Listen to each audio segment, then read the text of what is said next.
لله الذي هدانا لهذا وما كنا لنهتدي لولا أن هدانا الله أشهد أن لا إله إلا الله وحده لا شريك له وأشهد أن محمدا عبده ورسوله لا نبي بعده اللهم صل وسلم على سيدنا محمد وعلى آله وأصحابه أجمعين فيا عباد الله أوصيكم وإياي بتقوى الله فقد فاز المتقون فقال الله تعالى في القرآن الكريم أعوذ بالله من الشيطان الرجيم بسم الله الرحمن الرحيم واستمسك بالذي أوحي إليك إنك على صراط مستقيم صدق الله العظيم وصدق رسوله النبي الكريم ونحن على ذلك من الشاهدين والشاكرين والحمد لله رب العالمين. Pertama dan utama sekali mari kita ucapkan puji syukur kepada Allah Subhanahu wa taala yang masih memberikan kita nikmat iman dan Islam serta nikmat kesehatan. Dengan nikmat tersebut kita masih dapat melaksanakan sholat di masjid ini dalam rangka mendekatkan diri kepada Allah Subhanahu wa taala. Selawat barakah dan salam mari sama-sama kita ucapkan kepada baginda kita Nabi Muhammad sallallahu alaihi wasallam yang syafaatnya kita harapkan di hari kemudian kelak. Hadirin jemaah Jumat yang dirahmati Allah Subhanahu wa taala. Bagi kita setiap muslim semestinya kita berjuang dalam menegakkan nilai-nilai agama Islam yang kesemuanya ini adalah merupakan kewajiban kita. Setiap insan yang Islam berusaha untuk memperjuangkan agama Allah Subhanahu wa taala. Di dalam Al-Quran Allah jelaskan ada ciri dan tanda-tanda orang yang berjuang dalam mempertahankan agama Allah Subhanahu wa taala. Yang pertama, sifat dan sikap muslim adalah berjuang dalam mempertahankan agama Allah, istiqamah. Istiqamah artinya teguh pendirian, tidak goyang walaupun dihantam dengan badai yang kuat, dia tetap istiqamah, berdiri tegak. Itulah makna istiqamah. Begitu juga dalam kehidupan kita ini. Kita tidak boleh goyang dengan namanya materi diberikan orang kepada kita lalu kita goyang dalam memfatwakan satu hukum atau dalam sifat dan sikap kita di dalam kehidupan kita ini, dalam masyarakat ini. Ketika kita dilihat goyang, bisa ke kanan, bisa ke kiri, ini tidak istiqamah. Tapi orang istiqamah adalah teguh pendirian. Walaupun diberikan materi dan diberikan materi, dia tetap pegang dengan apa yang ia pahami atau ia ketahui. Walaupun mungkin mendapatkan kesulitan dan tanpa kesulitan lagi, dia tidak akan pernah merasa takut dan dia tidak pernah akan menggadaikan hak-hak dirinya atau menggadaikan agamanya demi untuk mendapatkan yang namanya kenikmatan dunia, jabatan dan lain sebagainya. Hadirin jemaah Jumat yang dirahmati Allah Subhanahu wa taala. Di awal tadi Khatib telah membacakan Al-Quran surah Az-Zukhruf ayat 43 sampai ayat 44. A'udzu billahi minasyaitonir rajim. Bismillahirrahmanirrahim. Fastamsik billadzi uhiya ilaik innaka 'ala siratin mustaqim. Wa innahu ladzikrun laka wa liqaumika wa sawfa tus'alun. Yang artinya berpegang teguh kamu dengan apa yang telah diwahyukan kepadamu. Sesungguhnya kamu berada di jalan yang lurus.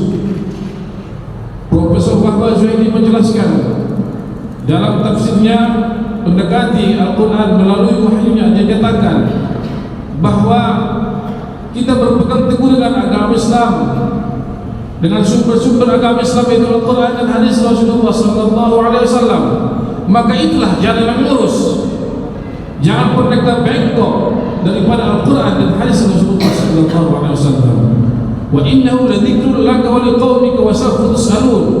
Sesungguhnya Al-Quran itu adalah peganganmu dan bagi kaummu, dan semua itu akan kamu pertanggungjawabkan di hadapan Allah Subhanahu wa taala. Hadirin jamaah yang dirahmati Allah Subhanahu wa taala, walaupun kita istiqamah akan mendapatkan yang namanya caci makian, dan mungkin kita akan mendapatkan duka cita, tapi kita tidak pernah merasakan yang namanya ketakutan. Karena Allah telah jelaskan dalam Al-Quran, innal ladzina qalu rabbuna Allah tsumma istaqamu fala khaufun 'alaihim wa la hum yahzanun. Menjelaskan ini dalam Quran, dalam surah Al-Ahqaf ayat 13. Sesungguhnya orang yang mengatakan bahwa Allah adalah Tuhannya, maka mereka sedikit pun tidak ada takut dan tidak pernah merasa duka cita. Inilah hadirin jamaah Jumat yang dirahmati Allah Subhanahu wa taala. Sebagai seorang muslim sejati, mestinya kita istiqamah dalam mempertahankan agama Allah Subhanahu wa taala. Yang kedua, menurut Al-Quranul Karim, kita mesti menegakkan dan mempertahankan kebenaran. Dalam sebuah hadis Rasulullah sallallahu alaihi wasallam katakan, "Al-haqq walau kana murran." Katakanlah yang benar itu walaupun pahit. Di dalam kehidupan kita ini, seseorang yang berlaku dengan jujur, kadang-kadang dia terwujud dan tersungkur, tapi tak apa. Kenapa? Dia tetap mempertahankan kebenaran. Dalam pengadilan kita lihat, yang berpegang adalah dengan uang tanpa ada memikirkan kebenaran dan kejujuran. Kita lihat dalam kehidupan ini, bagaimana sahabat Rasulullah sallallahu alaihi wasallam mempertahankan kebenaran, memperjuangkan agama Allah Subhanahu wa taala. Khalid bin Walid, salah seorang panglima Rasulullah sallallahu alaihi wasallam, yang gagah berani dalam memperjuangkan agama Allah Subhanahu wa taala, bukan ingin dikatakan orang yang ingin dipuji oleh orang lain, tapi dia gagah berani berperang untuk mempertahankan agama Allah Subhanahu wa taala. Karena itulah merupakan tuntutan dari kehidupan kita ini, tuntutan dari agama kita ini, mempertahankan agama Allah Subhanahu wa taala, dan Allah akan masukkannya ke dalam surga. Dan begitu juga dengan Umar bin Khattab, salah seorang sahabat Rasulullah sallallahu alaihi wasallam yang sangat pemberani. Kita lihat dalam kehidupannya ketika Rasulullah sallallahu alaihi wasallam melaksanakan hijrah dengan Abu Bakar As-Siddiq dalam keadaan sembunyi-sembunyi. Kenapa? Karena pada masa itu Islam masih sedikit. Rasulullah dengan bersama Abu Bakar melaksanakan hijrah dari kota Makkah menuju kota Madinah dengan sembunyi-sembunyi. Lalu dengan gagah berani tampil Umar bin Khattab dan menyatakan, siapa yang ingin anaknya menjadi yatim atau menjadi suaminya, istrinya menjadi janda, maka cegatlah Umar. Dengan keberaniannya Umar bin Khattab menyatakan ini. Kenapa? Dia tahu kebenaran. Itulah yang benar, tidak akan pernah bergeser dengan kebatilan. Hadirin jemaah yang dirahmati Allah Subhanahu wa taala, kita beranjak kepada tabi'in. Kita kenal dengan Imam Hambali dengan komitmen yang kuat, dengan konsisten dan komitmen dalam mempertahankan agama Allah Subhanahu wa taala. Pada suatu ketika pada masa Abbasiyah, Imam Hambali diminta untuk menyatakan bahwa Al-Quran adalah makhluk.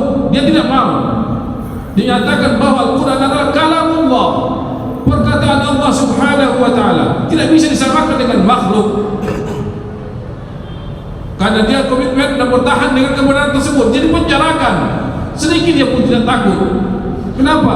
Karena dia yakin bahwa Allah Subhanahu wa taala akan menolongnya.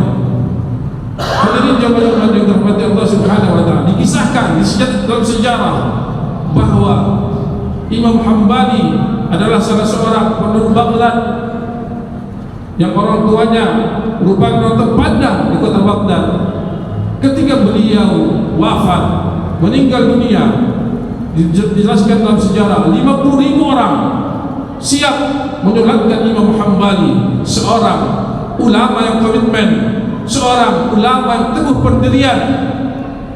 Hadirin jemaah Jumat yang dirahmati Allah Subhanahu wa taala, hal yang seperti inilah, ulama yang seperti inilah yang sangat sulit untuk kita dapatkan pada hari ini, yang memang mereka mau mempertahankan agama Allah Subhanahu wa taala, mungkin walaupun nyawanya menjadi taruhan.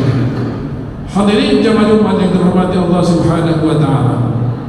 Yang ketiga, ketika kita nyatakan muslim sejati, kita harus siap mendapat yang namanya dalam kehidupan ini resiko. Resiko pasti ada dalam kehidupan kita ini. Seorang pedagang pasti punya resiko mendapatkan yang namanya kerugian. Seorang yang naik ke tempat yang tinggi punya resiko jatuh ke bawah. Dan dalam kehidupan ini punya resiko pasti kita akan mati. Jadi kalau ada orang yang ingin hidupnya tenang-tenang saja, tidak ada permasalahan, tidak ada problematika, maka bagusnya dia mati saja. Itu kata kasarnya. Kenapa? Pasti ada resiko dalam hidup ini. Tapi mungkin ada problema itu yang sedikit, yang kecil bisa dihilangkan, yang besar bisa diperkecil dalam kehidupan kita ini. Hadirin jemaah yang dirahmati Allah Subhanahu wa taala. Dan itulah penuntutan daripada keimanan kita kepada Allah Subhanahu wa taala. Katakan Allah, apakah kamu sudah beriman sementara kamu tidak pernah diberikan cobaan atau ujian oleh Allah Subhanahu wa taala? Dalam surah Al-Ankabut ayat 2-3 Allah Subhanahu wa taala firman, "Ahsiban nasu ay yutraku ay yaqulu amanna wa hum la yuftanun wa laqad fatanna alladziina min qablihim fala ya'lamanna Allahu alladziina sadaqu wa la ya'lamanna al-kadhibin." Apakah kamu katakan kamu beriman kepada Allah Subhanahu wa taala sementara kamu tidak pernah diuji dan dicoba oleh Allah Subhanahu wa taala? Sesungguhnya orang-orang sebelum kamu mereka telah diuji Allah Subhanahu wa taala. Allah tahu mana orang-orang yang benar dan mana orang-orang yang pendusta. Hadirin jemaah Jumat yang dirahmati Allah Subhanahu wa taala, ketika kita menyatakan beriman, ketika kita ingin memasukkan Allah ke dalam surga, jangan cuma berharap, tapi Allah pasti akan memberikan cobaannya. Dalam ayat lain dalam surah Al-Baqarah 214 Allah Subhanahu wa taala menjelaskan, am hasibtum an tadkhulul jannata wa lamma ya'tikum mathalul ladzina khalau min qablikum massatuhum ba'sa wad dharra wa zulzilu hatta yaqula ar-rasulu wal ladzina amanu ma'ahu mata nasrullah ala inna nasrullahi qarib. Yang artinya, apakah kamu ingin masuk surga, kata Allah Subhanahu wa taala, sementara kamu tidak pernah diberikan cobaan seperti orang-orang sebelum kamu? Mereka menderita, mereka merasakan kesakitan, kepayahan, kesusahan, sampai mereka berkata dengan Rasul juga berkata, orang-orang iman dan beriman, dan Rasul berkata, apakah pertolongan Allah itu dekat? Sesungguhnya pertolongan Allah itu sangat dekat bagi orang-orang yang mampu mempertahankan agama Allah Subhanahu wa taala. Hadirin jemaah Jumat yang dirahmati Allah Subhanahu wa taala. Yang berikutnya, yang keempat, siap kita berkorban untuk mempertahankan, memperjuangkan agama Allah Subhanahu wa taala. Seseorang yang mencintai pasti siap berkorban demi untuk yang dicintainya. Seseorang yang mempunyai kegemaran, katakan saja bulu tangkis, pasti dia siap mengeluarkan dana yang untuk membeli yang namanya raket. Itu namanya pengorbanan demi untuk mencapai yang diinginkannya. Dalam kehidupan kita ini, kita lihat bagaimana sejarah Abu Lahab dan Abu Jahal.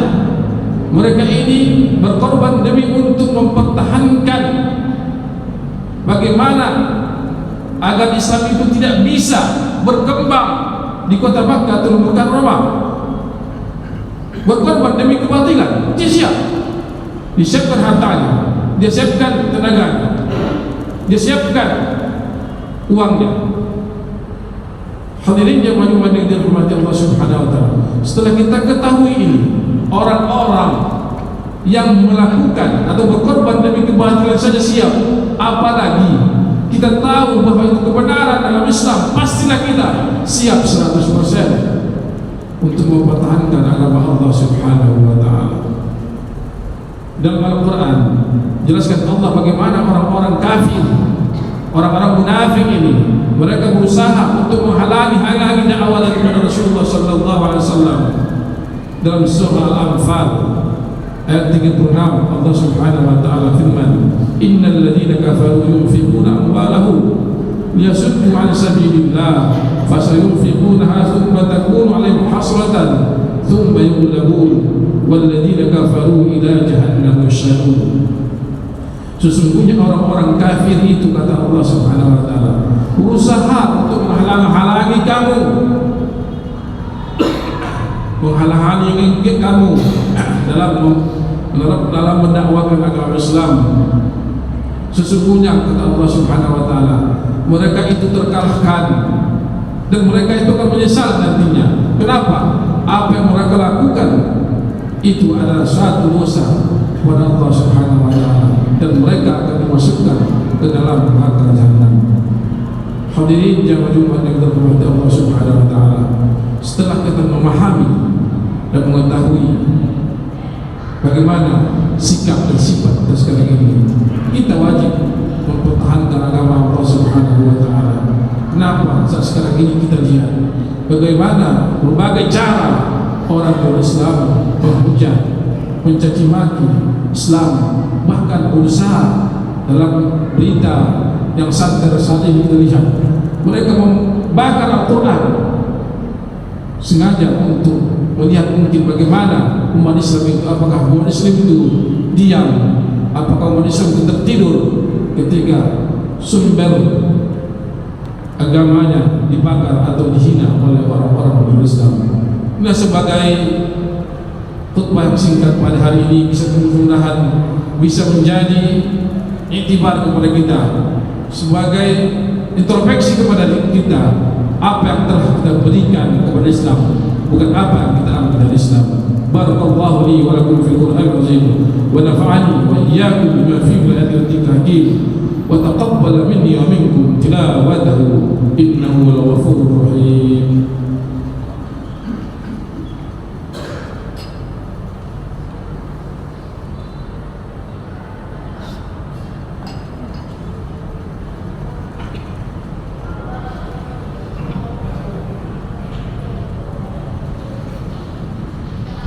Alhamdulillahilladzi arsala rasulahu bil huda wa dinil haqq liyudhhirahu 'ala ad-dini kullihi walau karihal musyrikun. Asyhadu an la ilaha illallah wahdahu la syarika lahu wa asyhadu anna Muhammadan 'abduhu wa rasuluhu la nabiyya ba'dahu. Allahumma shalli wa sallim 'ala sayyidina Muhammad wa 'ala alihi wa ashabihi ajma'in. Fa ya ibadallah, usikum wa iyyakum bi taqwallah faqad faza al-muttaqun. فقال الله تعالى في القرآن الكريم: أعوذ بالله من الشيطان الرجيم بسم الله الرحمن الرحيم إن الله وملائكته يصلون على النبي يا أيها الذين آمنوا صلوا عليه وسلموا تسليما. ورد الله على الخلفاء الراشدين أبي بكر وعمر وعثمان وعلي وعن التابعين وتابع التابعين ومن تبعهم بإحسان إلى يوم الدين وعلينا معهم برحمتك يا أرحم الراحمين. اللهم اغفر للمسلمين والمسلمات والمؤمنين والمؤمنات الأحياء منهم والأموات إنك سميع قريب مجيب الدعوات ويا قاضي الحاجة يا مجيب السائلين. ربنا هب لنا من أزواجنا وذرياتنا قرة أعين واجعلنا للمتقين إماما. ربنا ظلمنا أنفسنا وإن لم تغفر لنا وترحمنا لنكونن من الخاسرين. ربنا آتنا في الدنيا حسنة وفي الآخرة حسنة وقنا عذاب النار. عباد الله، إن الله يأمر بالعدل والإحسان وإيتاء ذي القربى وينهى عن الفحشاء والمنكر والبغي يعظكم لعلكم تذكرون. واذكروا الله العظيم يذكركم واشكروه على نعمه يزدكم واسألوه من فضله يعطيكم ولذكر الله أكبر